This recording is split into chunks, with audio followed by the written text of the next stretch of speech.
Hello guys, ഗബ്രിയെ പുറത്താക്കുന്നതിൽ ഉണ്ടായതിൽ ഏറ്റവും best nomination Ansiba ചെയ്തതാണ്. അൻസിബ അത് കറക്റ്റായിട്ട് അത് എക്സ്പ്ലെയിൻ ചെയ്യുന്നുണ്ട്. ഇത്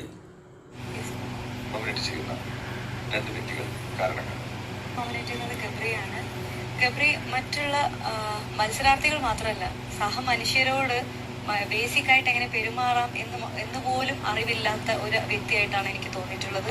അത് ഈ ബിഗ് ബോസ് ഹൗസിനകത്ത് വന്നപ്പോഴും അങ്ങനെ തന്നെയാണ് പെരുമാറിയിട്ടുള്ളത്. ഇപ്പോൾ ഒരു മനുഷ്യന് വേണ്ട ബേസിക് ക്വാളിറ്റിയാണ് ഒരു മറ്റുള്ളവർക്ക് റെസ്പെക്റ്റ് കൊടുക്കുക, മറ്റുള്ളവർക്കും വാല്യൂ ഉണ്ടെന്ന് മനസ്സിലാക്കിയിട്ട് മറ്റുള്ളവർക്കും വാല്യൂ കൊടുക്കുക എന്നുള്ളത്. അങ്ങനെയുള്ളൊരു ബേസിക് ക്വാളിറ്റി പോലും ഗബ്രി എന്ന വ്യക്തി ബിഗ് ബോസ് ഹൗസിൽ എങ്ങനെയായിരുന്നു, എന്തായിരുന്നു, എങ്ങനെയുള്ളവനായിരുന്നു, അതായിരുന്നു കറക്റ്റായിട്ട് അൻസിബ ഈ വീഡിയോയിൽ പറയുന്നത്. ഗബ്രിയുടെ എത്ര പറഞ്ഞാലും അതൊരിക്കലും നന്നാവില്ല എന്ന് അറിയാം. പക്ഷേ എന്ത് പറയാനാണ്, പക്ഷേ ഗബ്രി ഇനിയുള്ള ഫ്യൂച്ചർ ലൈഫിനെങ്കിലും കുറച്ച്